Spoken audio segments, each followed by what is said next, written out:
नमस्कार, India news देख रहे हैं आप और मैं हूं आपके साथ सचिन दुबे। सत्ताधारी बीजेपी और विपक्षी दलों के बड़े नेताओं ने अब अपना पूरा ध्यान पश्चिमी उत्तर प्रदेश पर ही लगा दिया है। उत्तर प्रदेश विधानसभा चुनाव में पश्चिमी उत्तर प्रदेश में प्रचार की जंग अब तेज हो चली है। इस पूरे इलाके में सियासत भी गरमाई हुई है। बीजेपी ने पश्चिमी उत्तर प्रदेश में अपनी पूरी ताकत लगा दी है, सिर्फ इसलिए नहीं कि इस इलाके में चुनाव पहले होना है, बल्कि इसलिए कि किसानों की नाराजगी का मुद्दा इस क्षेत्र में खास प्रभाव डाल सकता है। यह पूरा इलाका किसान आंदोलन की वजह से प्रभावित रहा है। माना जा रहा है कि बीजेपी के लिए इस बार यहां राह आसान नहीं होने वाली है। पश्चिमी उत्तर प्रदेश की जब भी बात आती है तो जाट और मुसलमानों की जरूर बात होती है, क्योंकि दोनों की आबादी यहां अच्छी खासी है। 27% मुसलमान यहां है तो वही 17% जाट है, यानी दोनों मिलकर ही लगभग 43% वोट होता है। जिसको इन दोनों के वोट मिले उनकी सीट यहां से निकल गई। यही वजह है कि सभी दल पश्चिम में डेरा जमा चुके हैं। हर रोज डोर टू डोर कैंपेन किए जा रहे हैं, मतदाताओं को लुभाने की कोशिश की जा रही है। आज भी बीजेपी कांग्रेस सपा अध्यक्ष अखिलेश यादव खुद पश्चिमी उत्तर प्रदेश में होंगे और चुनावी माहौल को भांपने की कोशिश करेंगे। सवाल उठ रहे हैं कि वेस्टर्न उत्तर प्रदेश में बीजेपी क्या करेगी।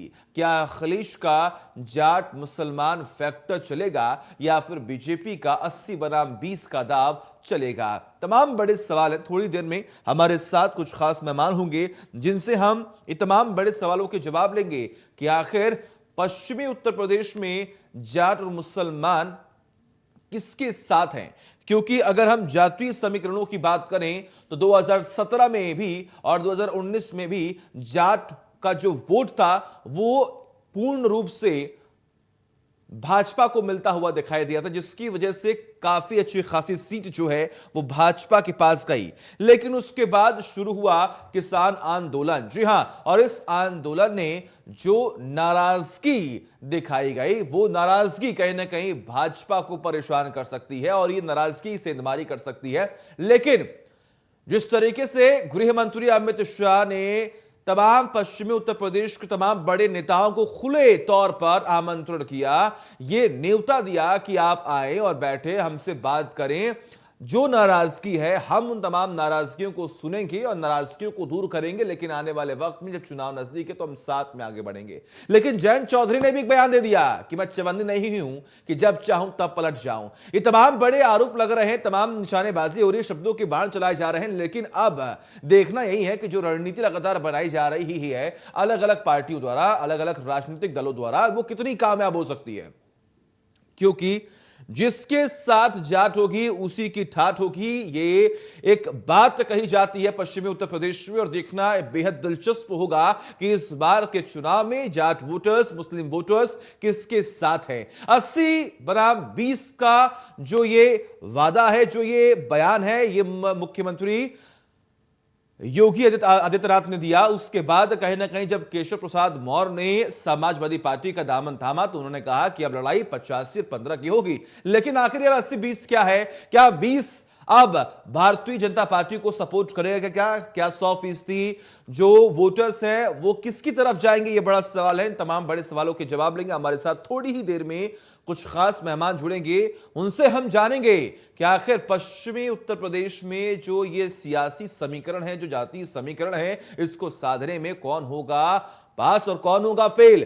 थोड़ी ही देर में यह चर्चा होगी शुरू। लेकिन फिलहाल आपको जानकारी दे कि आज तमाम जो बड़े चेहरे हैं, यानी कि मुख्यमंत्री योगी आदित्यनाथ से लेकर विपक्ष में बैठे अखिलेश यादव, जयंत चौधरी, आज सभी बड़े नेता जो हैं आज पश्चिमी उत्तर प्रदेश में। गृह मंत्री अमित शाह खुद पश्चिमी उत्तर प्रदेश में है और लगातार डोर टू डोर कैंपेन कर अपने प्रत्याशियों के लिए वोट की अपील की जा रही है। लोगों से यह अपील की जा रही है कि विकल्प एक ही है, वो है भाजपा। तो वही दूसरी ओर समाजवादी पार्टी महंगाई, बेरोजगारी, महिलाओं की सुरक्षा के तमाम ऐसे मुद्दे को लेकर आगे बढ़ रहा है। लेकिन बड़ी बात यह है कि 2013 में हुए मुजफ्फरनगर दंगे को लेकर भी विपक्ष कमजोर पड़ता हुआ दिखाई दिया, जिसका फायदा भाजपा को पहुंचा था। और उसी तमाम मुद्दों को लेकर अब भारतीय जनता पार्टी आगे बढ़ रही है और विपक्ष को घेरने की पूरी कोशिश कर रही है।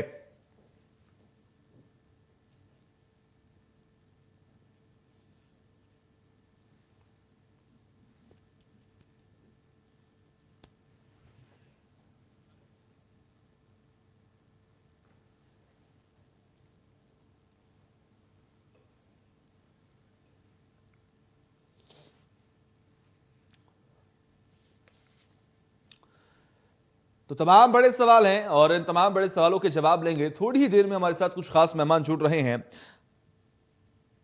हालांकि हम बात करें तो बीजेपी ने पिछली बार 17 सीटों पर कैंडिडेट्स जो उतारे थे।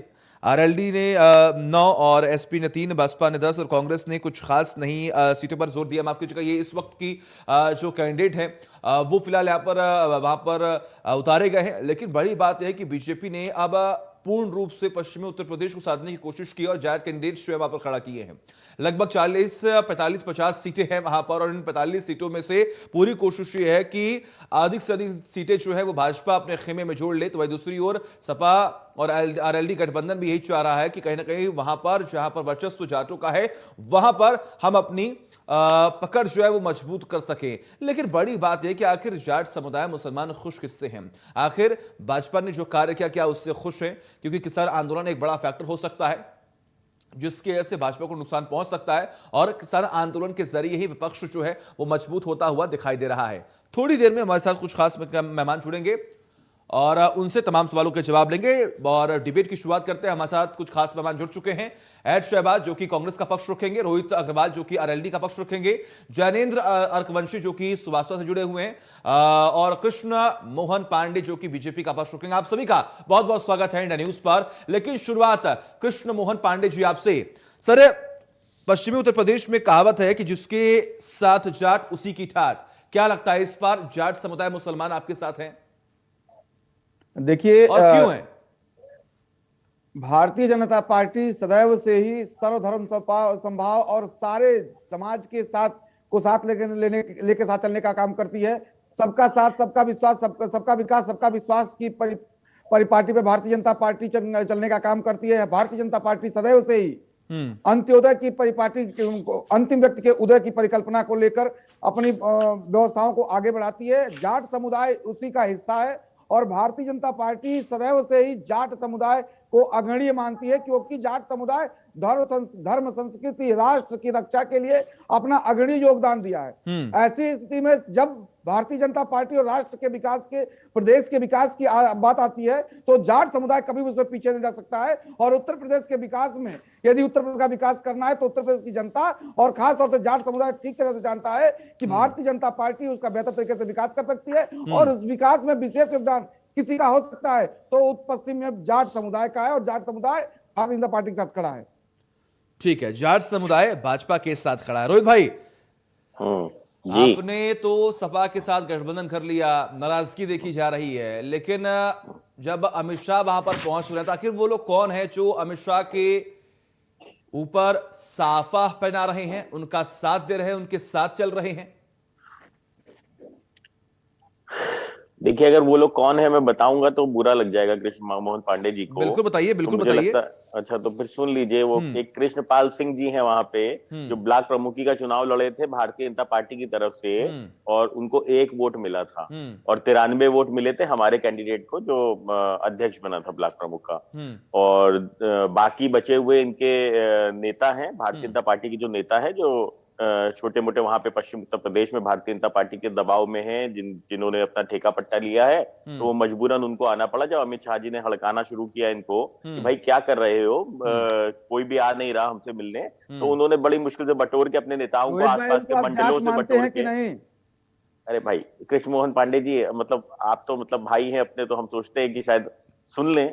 मतलब मुझे पता है दर्द हो रहा है पश्चिम उत्तर प्रदेश में, है ना। तो ये काम अगर कुछ कर लिया होता, किसानों को रुलाया ना होता, किसानों पे लठ ना चलाया होता, है ना, जो आवारा पशुओं को छोड़ रखा था उनकी रोहित भाई, व्यवस्था एक बात कर दी आपको रोकना होती चाहूंगा, वो तो आवारा पशु नहीं है। आवारा पशु आपके लिए हो सकते हैं, भारतीय जनता पार्टी और कृष्ण मोहन पांडे के लिए वो गोधन है, वो गोधन है। वो ठीक है आवारा पांडे जी, उन गोधन पांडे के जी, लिए आऊंगा मैं आपके खाने पास, पीने की आऊंगा मैं आपके व्यवस्था पास कर ली होती। जी। नहीं सचिन भाई, मैं हैंडल कर लूंगा इन्हें। हाँ जी, हमारे भाई हैं ये, तो हम लोग आपस में कर लेंगे, मिला अच्छा हो जाएगा। तो उन गोधन के लिए अगर खाने पीने की व्यवस्था कर ली होती तो जो स्थिति हुई थी उन गोधन की, हम सबने देखा था, भूख से जो तड़प के वो मरे हैं। तो मुझे लगता है कि शायद वो श्राप जो गोधन ने दिया है आपको, वही श्राप आज लग रहा है कि आपको डोर टू डोर कैंपेन करना पड़ रहा है, लेट लेट के मतदाताओं के पैरों में गिरना पड़ रहा है, उसके बाद भी कोई आपके साथ खड़े होने वाला नहीं है। गांव में प्रचार प्रसार नहीं कर पा रहे हो, कुर्ता पहन के जा रहे हो, बिना कुर्ते के वापस आ रहे हो, तो मुझे लगता है अगर 5 साल में चिंता कर ली होती,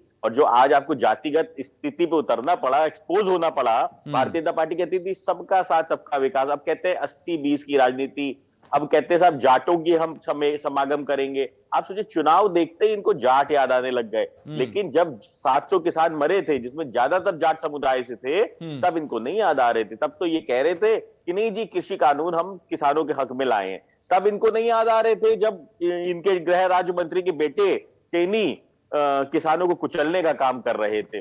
तब इनको नहीं याद आ रहे थे जब राकेश टिकैत, एक जाट का बेटा, वहां पे आंसुओं से रो रहा था। आज इनको जाट याद आने लगे जब वोट की मार की बारी आई। अगर 5 साल कुछ कर लिया होता ना, तो आज इतनी बुरी स्थिति ना होती कि अपने पोस्टर बॉय को उतार के डोर टू डोर घुमाना पड़ता। इतनी बुरी स्थिति ना होती कि उल्टा हल पकड़ के वहां पे लेना पड़ता। अब स्थिति यह है कि वहां पे अमित शाह जी को जो हल दिया गया, वो उल्टा पकड़ा दिया गया। मतलब इनको यही नहीं पता कि हल कैसे पकड़ा जाता है, हल कैसे चलता है। तो आप खुद समझ सकते हैं कि इनका क्या सरोकार है खेती किसानी मतलब से। खौफ है और डर का माहौल है किसानों की वजह से। इस बार काम ही नहीं किया, 5 साल काम ही नहीं किया, 5 साल काम नहीं किया, तो जनता हिसाब मांग रही, तो ये कह रहे हैं जब हिंदू मुसलमान बन जाओ तुरंत। बिल्कुल, देखिए जनता का हक है, जनता का हक है, जनता हिसाब मांगेगी और जवाब देना होगा आपको। शहबाज जी, हिसाब किताब तो कुछ है नहीं, ठीक है, हिंदू मुसलमान में उलझाने की कोशिश कर रहे हैं। ठीक है सर, ठीक है। शहबाज जी, एक तरफ लगातार सपा, बसपा, भाजपा पश्चिमी उत्तर प्रदेश में जोरों शोरों से उतर चुकी है, मजबूती के साथ वहां पर लगातार लोगों को लुभाने में लगी हुई है। कांग्रेस का एग्जिस्ट नहीं कर रही है, लिस्ट सामने आ गई। लग ही नहीं रहा कि कांग्रेस चाहती है कि जाट वोटर्स उन्हें सपोर्ट करें। सबसे पहले तो मैं आपको एक बात बता दूं, पश्चिमी उत्तर प्रदेश ही नहीं, पूरे उत्तर प्रदेश में कांग्रेस की इस टाइम पर हवा चल रही है। जिस टाइप से आप कांग्रेस का प्रियंका गांधी जी द्वारा जो मैनिफेस्टो दिया गया है, उसमें हमने कोई ध्रुवीकरण वाली राजनीति नहीं की है। समाज के हर तबके को हमने साधा है, चाहे महिलाएं हों, चाहे युवा हो, चाहे बुजुर्ग हो। अगर आप हमारे मैनिफेस्टो को देखेंगे तो हमारे लिए, हर वर्ग के लिए हमने कुछ न कुछ सोच कर रखा हुआ है। तो जो ये इस बार की राजनीति हो रही है, जाटलैंड में जाकर ध्रुवीकरण किया जा रहा है, देश के गृह मंत्री माननीय अमित शाह जी धक्के खा रहे हैं गली गली में जाकर, वो कार्ड इनका नहीं चलने वाला है। और जब बात आज पश्चिमी उत्तर प्रदेश की चल रही है, तो मैं इनको क्लियर तौर पर बता देना चाहता हूँ, हमारे जाट भाई जो, जिनके लिए एक दूसरा शब्द भी यूज किया जाता है कि किसान भाई भी होते हैं वो, और ज्यादातर किसान आंदोलन को जो लीड करने का काम किया था वो हमारे जाट भाइयों ने किया था। उस टाइम पर जाट कुचले जा रहे थे, जाट भाइयों के ऊपर, किसान भाइयों के ऊपर लाठियां बरसाई जा रही थी। 700 किसान शहीद हो गए थे। तीन कृषि काले कानून के नाम पर उनको मारा जा रहा था, दबाया जा रहा था, कुचला जा रहा था। तब देश के बेटे गृह मंत्री माननीय अमित शाह जी हों या नरेंद्र मोदी जी हों, उनको याद नहीं आई कि एक बार किसानों से मिल लिया जाए, एक बार जाटों से मिल लिया जाए। जब आज इनकी दुर्गति हो रही है तो गली गली घूम रहे हैं, पैरों पर पड़ रहे हैं, लेकिन जाट ही नहीं, समाज का हर वर्ग इनके खिलाफ है। इनकी दुर्गति होने वाली है, दलित समाज को ये रोएंगे। देखेंगे आपके किस तरीके से जनता ने इनको नकारा। नहीं, बिल्कुल, देखिए कौन रोएगा कौन हंसेगा ये तो आने वाला वक्त बताएगा। बिल्कुल, जैनेंद्र जी, बिल्कुल, ठीक है, शाबाश जी, आता हूं मैं आपके पास। जैनेंद्र जी, देखिए ये कहा जा रहा है कि भाजपा ने एक प्रयास किया, अगर सेंधमारी होने की संभावना थी वहां पर, तो एक प्रयास किया गया, एक सकारात्मक अप्रोच करने की कोशिश की गई। अगर इतने बड़े नेता, अगर भाजपा के गृह मंत्री अमित शाह, देश के गृह मंत्री अमित शाह अगर जाते हैं आपके क्षेत्र में जहां पर अगर नाराजगी है, वहां पर जाकर अपने अपोजिशन पार्टी के तमाम बड़े नेताओं को बोलते हैं कि आप बैठिए, हमारे साथ मुलाकात कीजिए, नाराजगी हम दूर करेंगे, आखिर ये पहल सपा ने क्यों नहीं की? सपा से कौन सी पार्टी है और कौन सा वर्ग खुश है ये आप जानते हैं। मुजफ्फरनगर दंगे के बाद जो वहां पर दृश्य रहे, जो वहां पर हालात रहे, इससे आप रूबरू हैं, वहां के हालात को जानते हैं आप, तो आखिर सपा ने यह पहल क्यों नहीं की? जी, सपा के साथ पहले से ही जाट भी है, मुसलमान भी है, ब्राह्मण भी है, क्षत्रिय, वैश्य सभी जाति। 17 में क्यों नहीं था और 19 में क्यों नहीं था? 17 में क्यों नहीं था, 19 में क्यों नहीं था, और अभी अचानक से क्यों आ जाएंगे, बताइए आप। हाँ, बता देता हूँ जी। गृह मंत्री जी ने कहां से शुरुआत की थी? गृह मंत्री जी ने कैराना से शुरुआत की थी। उन्हें लगा कि जैसे पिछली बार किसानों को, जाटों को, मुसलमानों को उन्होंने आपस में डिवाइड कर दिया, क्योंकि पश्चिमी उत्तर प्रदेश में मुसलमान भी किसान ही है और जाट भी किसान है। तो जब 2013 के दंगे हुए थे, तो 2013 के दंगे मुजफ्फरनगर में हुए, और अभी आपने कुछ 3-4 महीने पहले ही देखा कि 77 मुकदमे वापस लिए गए मुजफ्फरनगर दंगों के, जिनमें इनके मंत्री, इनके एमएलए, एमपी सभी के नाम थे। और उसमें 77 मुकदमों के अंदर कम से कम 800 लोगों के नाम थे, वो मुकदमे वापस लिए गए। और क्यों लिए गए? क्योंकि सबको पता चल गया था कि भाई जो पश्चिमी उत्तर प्रदेश में मुजफ्फरनगर के दंगे थे वो किसने कराए थे। आपने फिर देखा गृह मंत्री जी ने शुरुआत कहां से की? कैराना से की। कैराना से क्यों की?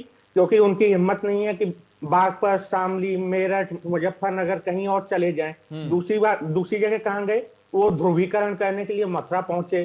तो मेरा कहने का मतलब ये है कि मुजफ्फरनगर के जो दंगे हुए थे उसमें जाट और जो मुसलमान करना चाह रहे थे हमारे गृह मंत्री जी, तो वो कर नहीं पाए।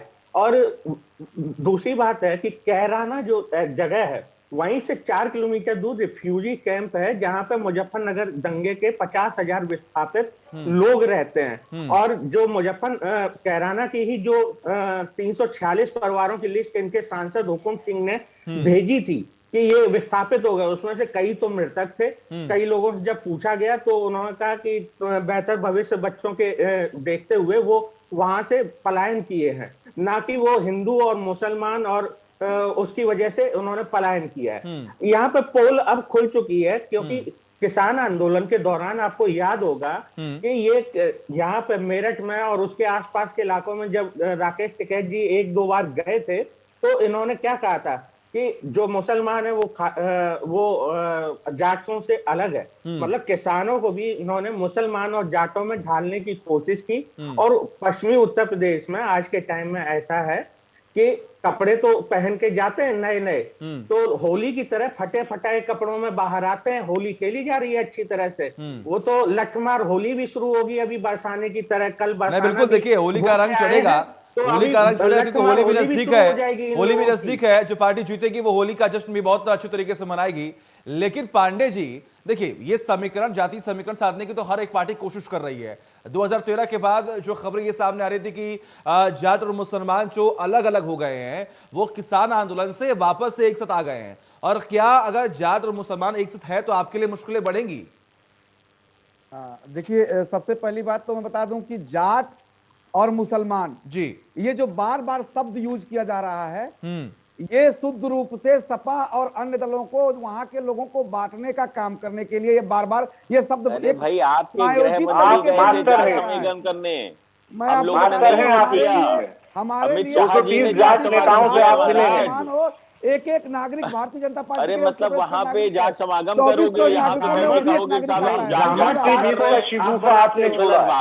अब मैंने आप लोग बोला तो बोला नहीं, मंत्री बना के पूरे प्रदेश में उनको, ये तो गलत बात है पंडित। मंत्री बना के पूरे प्रदेश में आप घुमाते हो। इन्होंने कहा कि रोहित भाई ने कहा कि डोर टू डोर जाकर कैंपेन कर रहे हैं। आप नहीं जाएंगे क्या? आप नहीं जाएंगे? ये तो चुनाव आयोग 5 साल काम कर लिया होता तो दरवाजे नहीं जाना पड़ता, और दरवाजे नहीं जाना पड़ता अगर 5 साल काम किया होता तो। डोर टू डोर जाना ये कभी भी सरकार को, अरे भैया 5 साल चले जाते डोर टू डोर, कोरोना काल में चले जाते डोर टू डोर, जब लोगों को मेडिसिन की जरूरत थी, जब लोगों को ऑक्सीजन की जरूरत थी, तब चले जाते डोर टू डोर। अब मैं भी बोले तो अब क्यों डोर टू डोर जा रहे हो? वोट मांगने डोर टू डोर जाओगे, जब जनता को जरूरत होगी तब आप डोर टू डोर नहीं जाओगे, ये तो गलत बात है ना। मैं भी बोलूंगा, फिर आप नहीं बोल पाएंगे। मेरे बीजेपी के मित्र है बिल्कुल आपका हक है, आपको रोहित भाई, शहबाज भाई, देखिए एक एक कर अपनी बात रखें प्लीज, रिक्वेस्ट है मेरा, प्लीज एक एक कर अपनी बात रखें। आवाज ओवरलैप होगी ना, मुझे कुछ समझ में आएगा ना, जो दर्शक हमें देख रहे हैं उन्हें कुछ समझ में आ पाएगा ना, आपकी बात क्लियर हो पाएगी। पांडे जी बोलिए और जल्दी से अपनी बात रखिए। देखिए, चुनाव आयोग की प्रक्रिया है कि डोर टू डोर जाना है, उसी क्रम में आदरणीय गृह मंत्री जी गए थे। इन्होंने, हमारे रोहित भाई ने कहा कि 20 और 80 और 20 का प्रक्रिया आपने बांट दिया है। हाँ, बांटा है। वो 80% वो लोग हैं जो उत्तर प्रदेश खुशहाली चाहते हैं, उत्तर प्रदेश में विकास चाहते हैं, और 20% वो लोग हैं जो उत्तर प्रदेश में IT सेक्टर लाना चाहते हैं। कौन IT sector? Income from terror अपराध की इंडस्ट्री पैदा करना चाहते हैं, जो 12 से 17 सरकार आपकी थी, उन 20% लोगों को जेल क्यों नहीं भेजा? बेरोजगारी जो टेरर थे उनको जेल क्यों नहीं भेजा? सरकार तो आपकी थी ना महाराज। अरे 5 साल सरकार के मजे काटे हैं आपने, तो क्या कर रहे थे? 20% लोग टेरर की फंडिंग करा रहे थे और आप सो रहे थे। उन्होंने कहा, और हमारे मित्र अर्थवंशी जी ने कहा कि गृह मंत्री जी सबसे पहले कैराना गए। 1 नंबर की शुरुआत कहां से होती है? उत्तर प्रदेश से साहब। और कैराना क्यों नहीं जाएंगे? उत्तर प्रदेश में कैराना ऐसी जगह थी जहां पे आपके दंगों के कारण, आपके भ्रष्टाचार के कारण, आपके अपराध के कारण वहां से लोगों ने पलायन किया था। तो जाके उनके पूछने की राज्य सत्ता की जिम्मेदारी होती है कि क्या 5 वर्षों में पलायन दंगों की वजह से या भ्रष्टाचार की वजह से नहीं किया था। सहारनपुर रेंज के डीआईजी का वक्तव्य चलिए ठीक है, ठीक है, ठीक है, ठीक है, ठीक है, एक महिला के हरवंश जी, हम बेहतर माहौल ठीक है, में हैं, ठीक है, हरवंश जी सुनिए, और पसंद है ठीक है, तो 5 वर्षों सर मेरी बात तो सुनिए, सर मेरी बात और सुनिए, उसको ठीक है सर, ठीक है, ठीक है सर, मान लिया, मेरी बात तो सुनिए सर। देखिए उत्तर प्रदेश में कई अहम मुद्दे हैं, उत्तर प्रदेश में कई अहम मुद्दे हैं जिसको लेकर हर एक राजनीतिक दल अपने अपने पार्टी को मजबूत करने के लिए और वोटर्स को लुभाने के लिए लगा हुआ है। लेकिन बड़ी बात यह है कि अगर पश्चिमी उत्तर प्रदेश में तमाम ऐसे मुद्दे हैं जिसको लेकर सरकार को घेरने की कोशिश की जा रही है, तो पांडे जी जवाबदेही आपकी बनती है।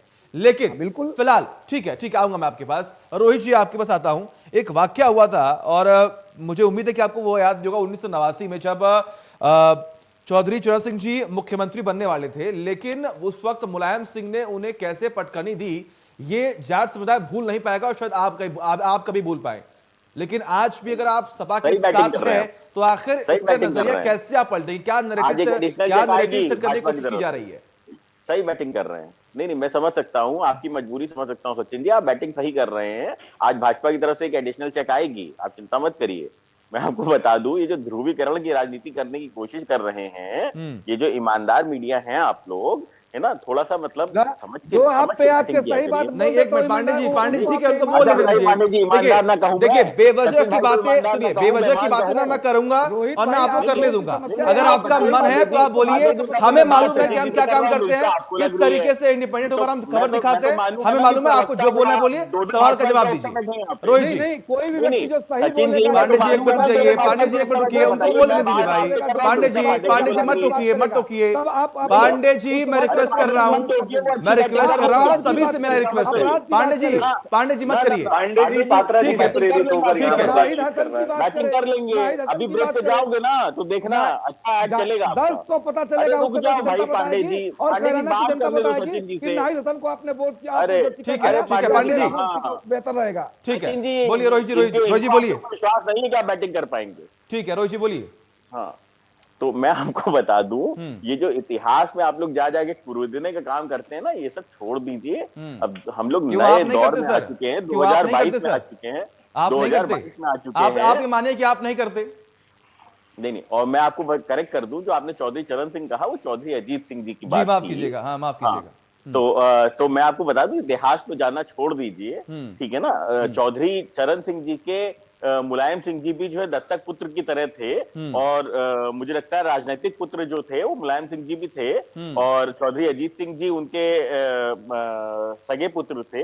तो इसलिए इस तरीके की बातें करके और जाट समुदाय को भड़काने की कोशिश करना मुझे नहीं लगता कि कोई भी उचित है। अगर भारतीय जनता पार्टी ने 5 साल कुछ भी काम कर लिया होता ना, सिर्फ मीडिया मैनेजमेंट करने के अलावा, इवेंट मैनेजमेंट करने के अलावा, तो आज इनको जनता के बीच जाने से डर नहीं लगता। आज इनको हिंदू मुसलमान की राजनीति नहीं करनी पड़ती, आज इनको जातिगत समागम नहीं करने पड़ते, आज इनको जातियों के नाम लेके और वहां पे राजनीति नहीं करनी पड़ती। देखिए हमारा संविधान भी कहता है कि धर्म और जाति के नाम पे राजनीति नहीं होनी चाहिए, पर स्थिति देखिए, भारतीय जनता पार्टी खुलेआम जातिगत समागम कर रही है और चुनाव आयोग भी रजाई ओढ़ के सो रहा है। क्योंकि अभी अगर राष्ट्रीय लोकदल कुछ भी 2 शब्द बोल दे तो चुनाव आयोग अगले दिन एफआईआर दर्ज करवा देगा, आपत्ति दर्ज कर देगा। पर भारतीय जनता पार्टी अगर जाटों के नाम पे वहां पे पूरा समागम आयोजन कर रही है, लेकिन चुनाव आयोग को ना दिखाई पड़ रहा है ना सुनाई पड़ रहा है। जबकि मैं कई बार आपके चैनलों के माध्यम से कह चुका हूं, चुनाव आयोग इसका संज्ञान ले। देखिए ऐसा है, धर्म के नाम पे, जाति के नाम पे राजनीति नहीं होनी चाहिए, विकास की राजनीति होनी चाहिए। हम लोग अगले दौर में आ चुके हैं, एक नए युग में आ चुके हैं।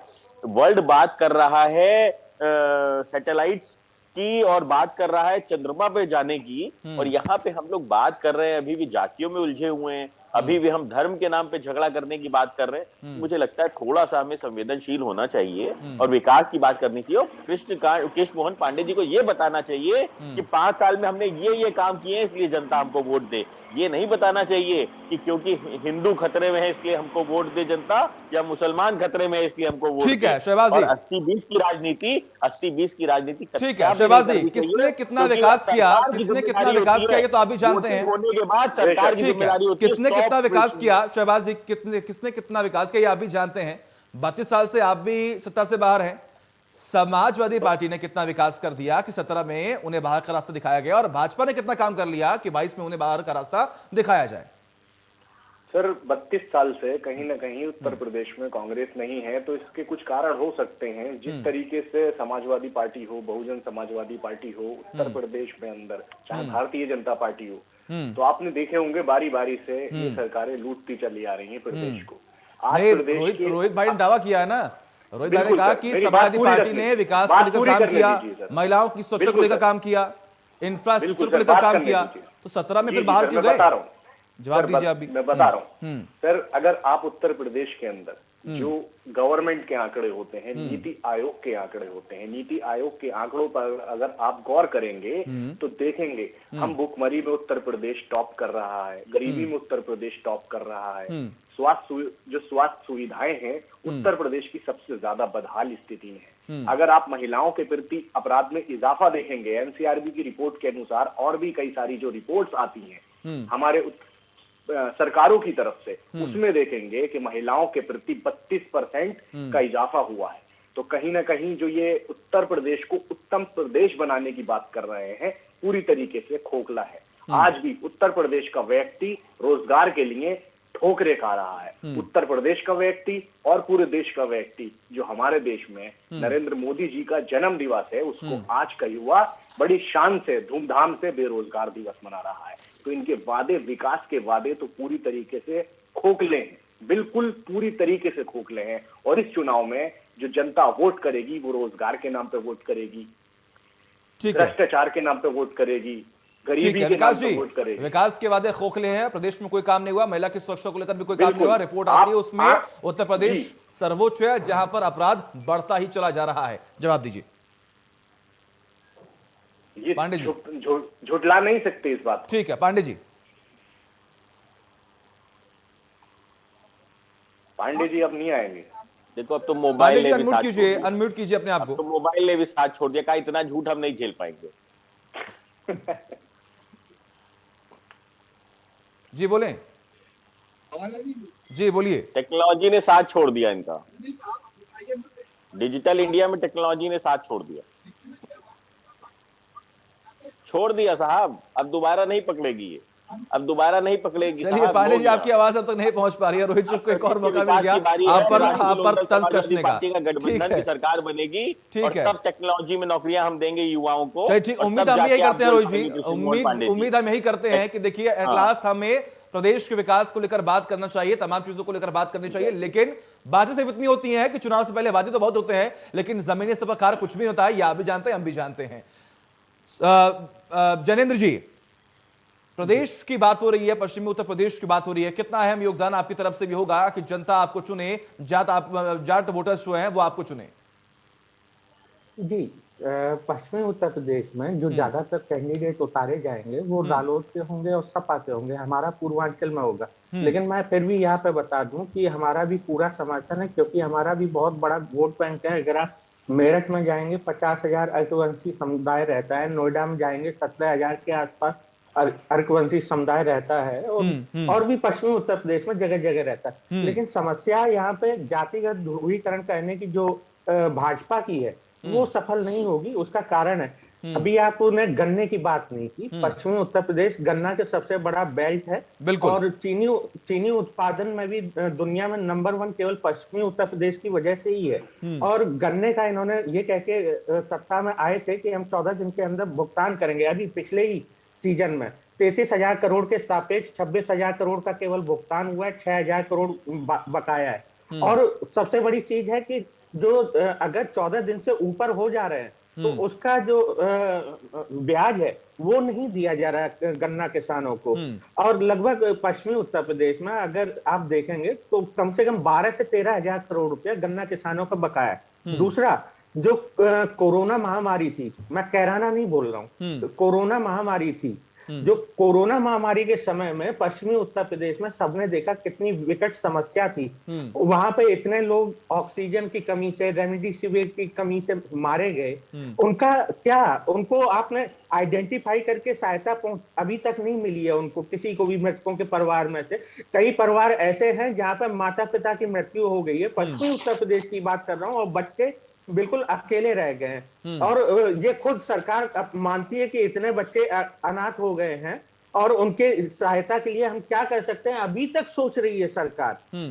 सरकार के पास कोई जवाब नहीं है। पश्चिमी उत्तर प्रदेश में केवल जो नोएडा, ग्रेटर नोएडा की सिटी है, वो केवल पिछली से पिछली सरकारों के टाइम से आईटी हब के रूप में, इलेक्ट्रॉनिक हब के रूप में जानी जाती है।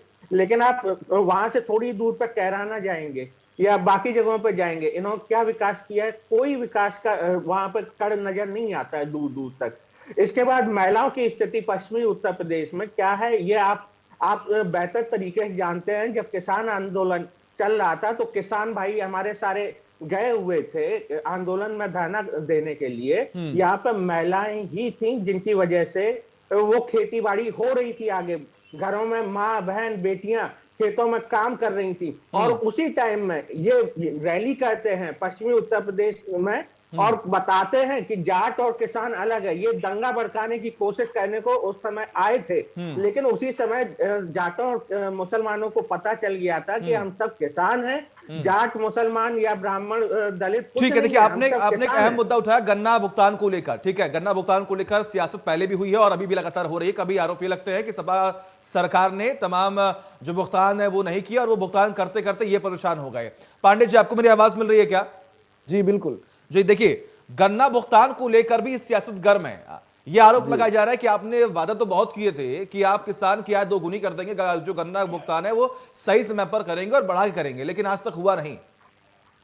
मैं आपको बता दूं कि हमारे अपने मित्र को बता दूं कि सबसे पहले इन्होंने 29 सपा और बसपा की सरकारों ने 21 मिल बंद कर दिए थे और बेच दिए थे। आपने कितनी चालू की? जिन किसानों की बात की हमने 29 मिलों को चालू कराया, 29 मिलों को चालू करा के पिराई 10 मिलों के नाम बता दीजिए कौन सी। और सुन लीजिए, इन्होंने कहा कि भुगतान नहीं किया। 1,41 बता दीजिए आप, 1,41 जो करोड़ का हमने मिलें पहले से चल रही थी, भुगतान जो कराई है। ठीक है, अभी तक भारत में सर्वाधिक भुगतान कराने का है वो भारतीय जनता पार्टी को है और ये ऑन रिकॉर्ड है, ये बताने की जरूरत नहीं है। और इन्होंने कहा कि किसानों की बात की तो इन्होंने किसानों और जाट में बांटने का प्रयास करते हैं। साहब, किसान और जाट में बांटने का प्रयास हम नहीं करते। इसी साल जो बजट है उसमें 3,000 करोड़ का प्रावधान मिलों के लिए किया गया था, गन्ना किसानों के भुगतान के लिए। ठीक है जयेंद्र जी, जब आप बोल रहे थे, जब आप बोल रहे थे, आप सिंगल बोल रहे थे, अब उनका जवाब सुन लीजिए। जातियों की बात करने के लिए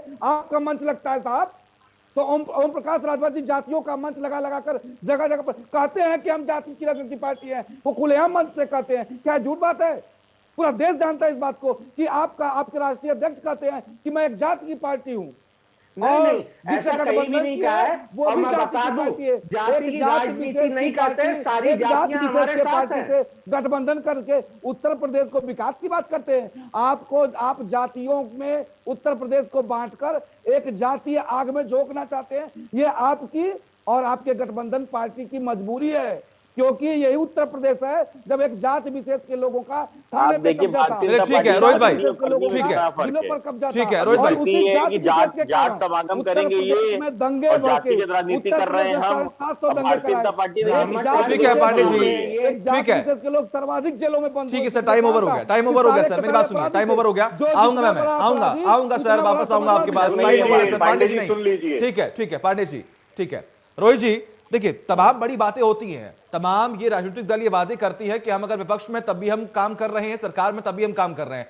विपक्ष के तौर पर आपने कितना काम किया जमीनी स्तर पर, जरा आप एक बार ये भी तो बता दीजिए। तमाम बड़े आरोप लगा दिए आपने, क्या काम किया अब ये बता दीजिए। मजलूम किसानों की आवाज उठाई, निरंतर हमने आलू किसान के मुद्दों के ऊपर हमने धरना दिया, विधानसभा घेरने का काम किया। जब कृषि कानून को लेके किसान जो है आंदोलित थे, तब इन्होंने साजिश करके किसानों को डराने का काम किया। जब राकेश टिकैत जी 26 जनवरी की घटना के बाद उनके आंसू निकलने लग गए, उनको इतना परेशान इन्होंने कर दिया। तब चौधरी अजीत सिंह जी साथ खड़े हुए।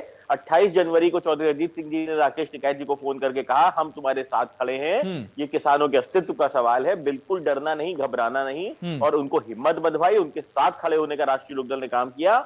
निरंतर माननीय जयंत चौधरी जी वहां पे सेवा करते रहे किसान आंदोलन के दौरान। वो हमेशा जाते थे और कभी भी मंच शेयर नहीं किया उन्होंने, क्योंकि किसान कहते थे किसानों का चेहरा आखिर जयंत चौधरी क्यों नहीं बन पाया, राकेश टिकैत ही क्यों बने?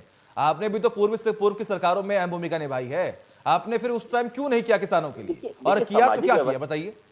सामाजिक व्यवस्था के अंदर अगर राकेश टिकैत जी किसानों की बात कर रहे हैं तो वो अच्छी बात है। कम से कम वो किसानों के हक की बात कर रहे हैं। हमारी पार्टी कंधा से कंधा मिला के उनके साथ हमेशा खड़ी रही किसान आंदोलन के दौरान।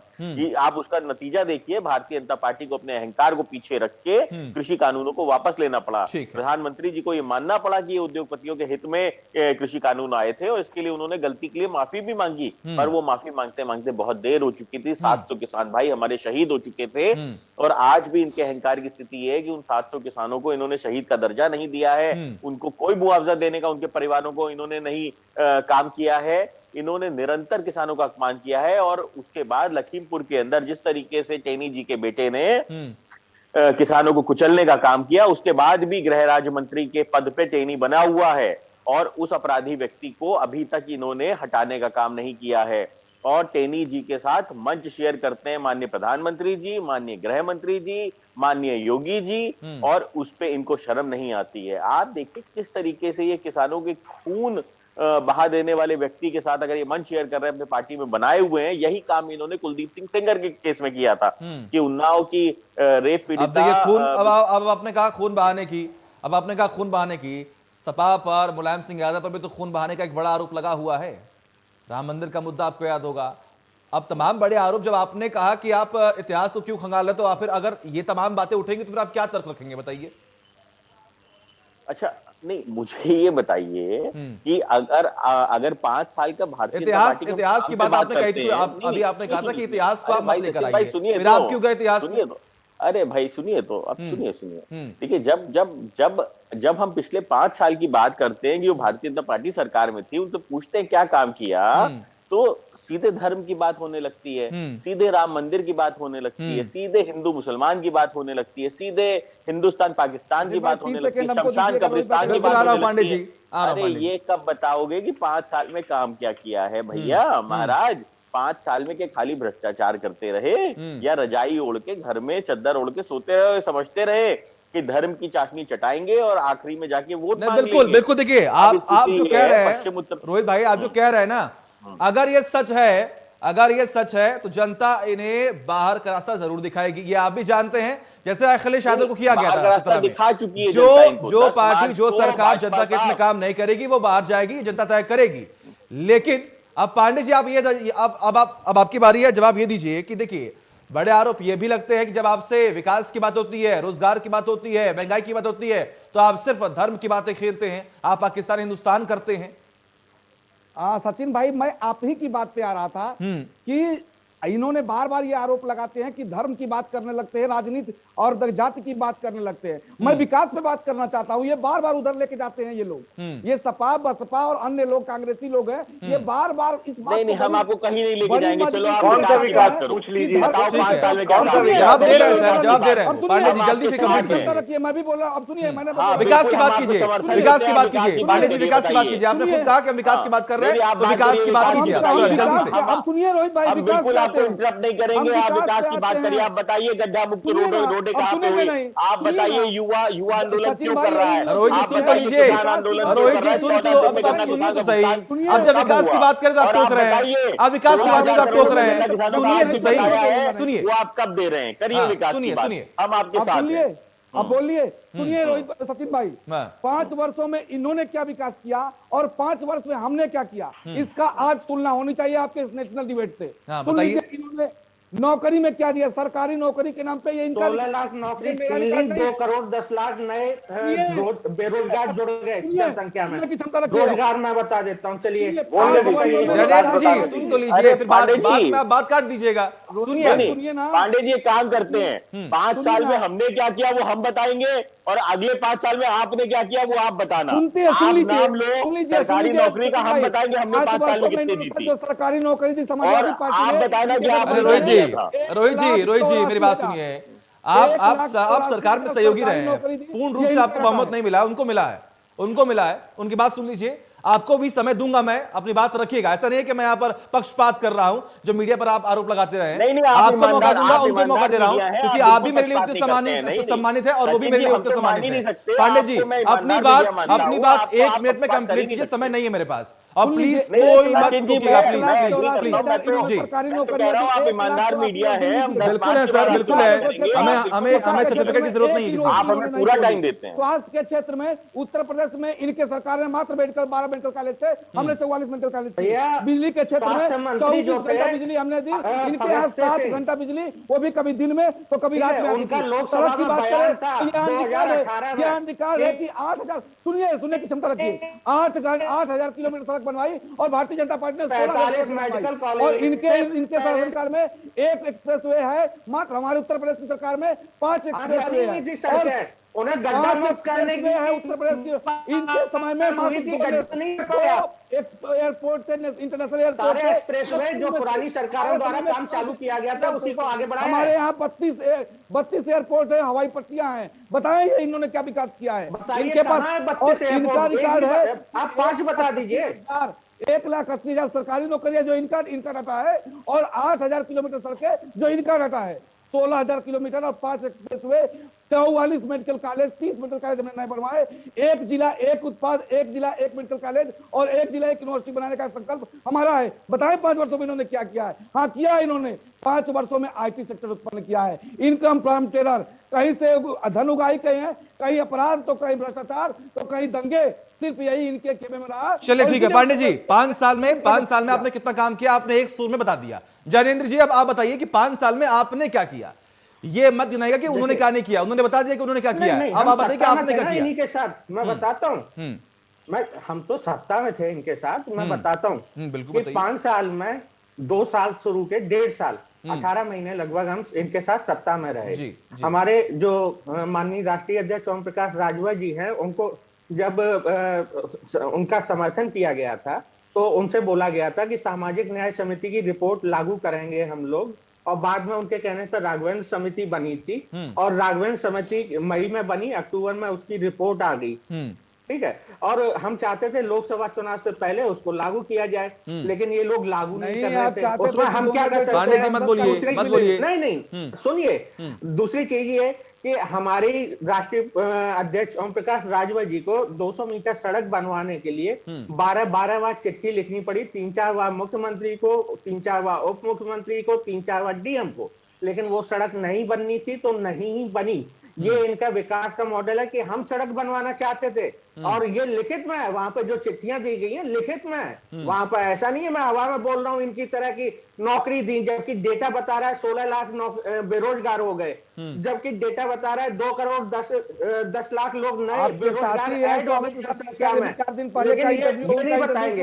इन्हीं के मंत्री हैं फग्गन सिंह, उन्होंने नहीं, लोकसभा में उन्होंने बयान दिया कि यूपी में 2017 तक 45 मेडिकल कॉलेज थे, अब ये कहते हैं कि 18 ही मेडिकल कॉलेज थे, मतलब इन्होंने बंद कर दिए, इसका मतलब मेडिकल कॉलेज। ये कहते हैं कि महिलाओं की सुरक्षा की बात, एनसीआरबी का महाराज डाटा उठा लीजिए जाके, आपको पता चल जाएगा कैसे साल दर साल महिलाओं के साथ, दलितों के साथ, पिछड़ों के साथ उत्पीड़न उनका बढ़ता जा रहा है, उनके प्रति होने वाले अपराधों की संख्या में अपराध बढ़ते जा रहे हैं। ठीक है, दूसरी चीज मैं बता दूं, पुलिस द्वारा मानवाधिकार उल्लंघन के मामले पूरे देश के 40% उत्तर प्रदेश से आ रहे हैं। हाईकोर्ट को कहने पर एफआईआर होता है, सुप्रीम कोर्ट को कहने पर गिरफ्तारी होती है, और वो आपके कहने से यूएपीए लगाया जाता है। चलिए ठीक है जयेंद्र जी, ठीक है पांडे जी, हो गया, तो पता चलता है हो गया। 3% सुनिए ठीक है, मेरी बात सुनिए सर, हो गया, ठीक है। शाहबाज जी, एक तरफ तमाम बड़े आरोप लग रहे हैं, तर्क वितर्क दिए जा रहे हैं, अपना पक्ष रखा जा रहा है, तो उनकी बातों को सुना जा रहा है। कांग्रेस अभी भी कहां स्टैंड करती है, ये बड़ा सवाल है। आखिर आपने क्या किया, आपने लॉ एंड ऑर्डर को लेकर क्या किया, आपका मैकेनिज्म क्या है, आपकी तैयारी क्या है कि जनता अब जाकर अंत में आप पर विश्वास कर ले?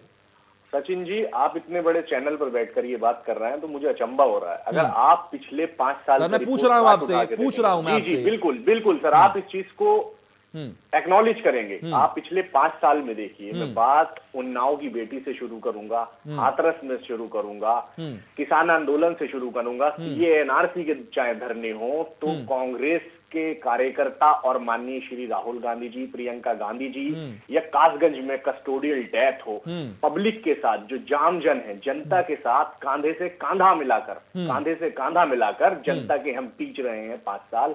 जनता के जो मुद्दे हैं उनको अपनी जिम्मेदारी से निभाया है। और आज जब इलेक्शन की घड़ी नजदीक है तो जनता विकास के नाम पर, बेरोजगारी के नाम पर, महंगाई के नाम पर, भ्रष्टाचारी के नाम पर हमें वोट करने जा रही है। हमें वोट करेगी, आप देखेंगे। तो कहीं ना कहीं ये जो बिल्कुल खोखले बात बता रहे हैं, जो भारतीय जनता पार्टी अपना विकास मॉडल बता रही है, तो ये तो किसी से भी छुपा नहीं है कि जीडीपी धरातल में घुस गई है, देश की इकोनॉमी धरातल में घुस गई है। बांग्लादेश जैसे नौसिखिया देश से हम जीडीपी में पीछे चल रहे हैं। कोरोना काल में सरकार के क्या रवैये रहे थे, माननीय सुप्रीम कोर्ट की गाइडलाइंस आपने देखी होंगी। सुप्रीम कोर्ट ने कितनी बार इनको फटकार लगाई थी कि आपका क्या रवैया है कोरोना काल में, कोरोना पेशेंट्स को लेके, या कोरोना के टाइम पर जो प्रवासी मजदूर भागते चले जा रहे थे अपने घरों की तरफ, तो इनके जो मंत्री थे उनका मजाक उड़ा रहे थे। कौन सा मंत्री इनसे मिलने गया था? तो जनता वो दुख दर्द भूली नहीं है। किसानों के साथ जो इन्होंने एक तरीके से, मार्मिक तरीके से उन पर मार तोड़ करी है, वो जनता भूल नहीं रही है। तो ये कौन से वादों की, कौन से विकास की बात कर रहा है, मेरी समझ में नहीं आ रहा। और बेरोजगारी के तो आप चैनल के माध्यम से देखते होंगे, 45 सालों के रिकॉर्ड टूट गए हैं। 45 सालों के रिकॉर्ड। नौकरियां है नहीं, आईटी सेक्टर की बात करना है। जिंदगी भर इन्होंने विरोध किया एफडीआई। आज कौन से क्षेत्र में एफडीआई नहीं है? कौन से, हर चीज जो बीएसएनएल इन्होंने बेच दिया, रेलवे धीरे धीरे ये बेच रहे हैं, एयरपोर्ट धीरे धीरे ये बेच रहे हैं। पूंजीवाद इनकी नस नस में है। मनरेगा, महात्मा नवीनतम रोजगार गारंटी योजना, जिसे नरेंद्र मोदी जी बोलते थे कि कांग्रेस की विफलताओं का ये एक जीता जागता सबूत है। आज उस नरेगा के द्वारा न जाने कितने कोरोना काल में लोगों को सहायता मिली, और प्रधानमंत्री जी ने खुद ने बोला कि नरेगा के द्वारा लोगों का कहीं ना कहीं उत्थान हुआ है। तो ये तो एक बात बोलते कुछ और हैं और बात से पलट जाते हैं। अगर आप इनकी नीतियों को देखेंगे तो मैं कुछ लाइन में इनकी नीतियां खत्म कर देना चाहता हूं कि बीजेपी का एक ही काम, डालो फीता बदलो नाम। बस इनकी यही चला है। किसी की योजना थी उसे अपना बना के, चलिए ठीक है रोहित जी, पास ठीक है शहबाज जी, ठीक। रोहित जी, अब कांग्रेस ये कह रहे कि जो काम किया है वो हमने किया है। अगर अपोजिशन पार्टी में कोई राही पार्टी है तो वो कांग्रेस ने है, बाकी जनता जो वोट करेगी वो सिर्फ और सिर्फ कांग्रेस को करेगी। रोहित जी, नहीं ठीक है, कांग्रेस के प्रवक्ता है तो उनको कहना भी चाहिए, और कांग्रेस की स्थिति हम सब जानते हैं। तो हमें तो अभी बात करनी थी सरकार से। कांग्रेस भी विपक्ष में थी तो इसलिए मैं कांग्रेस पे टिप्पणी नहीं करना चाहता हूं। ठीक है। तो इस समय हमें जवाब लेना पड़ेगा भारतीय जनता पार्टी से, क्योंकि युवा बेरोजगार है और युवा आंदोलित है, किसान आंदोलित है। 16,000 करोड़ रुपए गन्ना किसानों का भुगतान नहीं किया इन्होंने। आज भी इन्होंने वादा किया था 14 दिन में भुगतान करने का। तो इनके जो अब मैनिफेस्टो है उस पर कैसे विश्वास करे जनता? इन्होंने अपने 2017 के मैनिफेस्टो को इन्होंने नहीं पूरा करने का काम किया, और 5 साल तक ये आराम से अपने घर पे बैठे रहे। चुनाव देख के इनको डोर टू डोर कैंपेन याद आता है। तो ऐसी स्थिति में भारतीय जनता पार्टी के ऊपर जनता विश्वास क्यों करेगी? और जब इनसे आप मुद्दों की बात करने की बात करते हैं तब ये भटक जाते हैं धर्म के नाम पे राजनीति करने में, जाति के नाम पे राजनीति करने में। अब आप स्थिति देखिए, कृष्ण मोहन भाई, आप तुरंत आप विकास की बात नहीं करते रोहित भाई, क्योंकि आप लोग विकास की बात हम आपसे करते हैं। विकास हो गया है, मुद्दों पे विकास से आइए। सिचुएशन में नहीं लाना चाहते हैं जहाँ पे विकास के नाम पे हम जब आपसे पूछना शुरू करें तो आप बता ना पाए, तो इसलिए मैं आपको वैसी सिचुएशन में नहीं लाना चाहता हूँ, क्योंकि आप अपने भाई हैं। क्योंकि आपके पास आप बताइए कोई 5 नए अस्पताल बता दीजिए जो आपने खोले हों। चलिए ठीक है, एक मिनट रोहित भाई, इसका दावा करते हैं रोहित भाई। ठीक है, अब एक मिनट रुक जाइए। ठीक है रोहित भाई, देखिए पॉइंट टू पॉइंट लेके बढ़ते। देखिए हम अंतिम पड़ाव पर हैं रोहित भाई, अंतिम पड़ाव पर हैं, अंतिम पड़ाव पर हैं हम लोग। सुनिए सही रोहित भाई, अंतिम पड़ाव पर है हम लोग। आपने कहा कि 5 अस्पतालों के नाम बता दीजिए। पांडे जी चलिए, मौका है आपके पास, आपने क्या विकास किया है, आपने कौन सा काम किया है? 5 अस्पतालों के नाम इंडिया न्यूज पर आप बताइए कि आपने बनवा दिया। सबसे पहले तो 2 एम्स, पहले गोरखपुर और रायबरेली का एम्स इनको याद है कि नहीं याद है? भैया कांग्रेस ने सुन लीजिए भैया, पिछली सरकार में बीएचयू में महामना, बीएचयू के पास गांधी जी की कॉन्स्टिट्यूएंसी थी। सबसे बड़ा कैंसर सेंटर रायबरेली का रहने वाला हूं महाराज, ये वो एम्स पहले ही खुल गया था। अपनी कैंसर सरकार सेंटर के नाम, अस्पताल अच्छा ठीक है, बताओ, हमारी कैंसर सरकार के सेंटर को अस्पताल मानेंगे बताने नहीं को नहीं मानेंगे? कहा है। कैंसर सेंटर भी बीजेपी अकाल का तख्त एक नगर ही से काम, बोला है, काटो BHU फीता वाला। बदलो नाम। सेंटर की बिल्डिंग BHU बनके का खड़ी हुई नॉर्थ थी, इंडिया का चालू तक आप मुंबई के देखकर बाद बैठ सबसे कोरोना बड़ा काल के कैंसर अंदर आपने सेंटर उसको कोविड BHU दूसरों का की खुला योजनाएं तो अपना मानेंगे? बता रहे हैं। गोरखपुर में एम्स खुला मानेंगे? अरे मानेंगे कि नहीं भैया, मानेंगे? एम्स में इलाज अभी नहीं चालू हुआ है महाराज, वहां पे खाली डिस्पेंसरी खोली गई अच्छा, है BHU गोरखपुर में भी में, नहीं चालू हुआ? अभी भैया बिल्डिंग नहीं बनी नहीं, है। BHU में कैंसर ओपीडी सेंटर में सेवाएं चालू चल हुआ कि रही नहीं है चालू केवल हुआ है? गोरखपुर वाले में, और वहां से बिल्डिंग भी अभी नहीं सुनिए ना, ये 83% वो है कंप्लीट जो है। बड़ी परियोजनाएं हैं। तो देखिए, और टोटल पढ़ लीजिएगा धरातल पे जाके। बरेली समाजवादी में चला कि पार्टी नहीं चला? सरकार ने दिया था रायबरेली का एम्स, गाजीपुर में खुला आपने कि नहीं नहीं दिया खुला? है। जौनपुर में खुला कि नहीं? नहीं कोई खुला।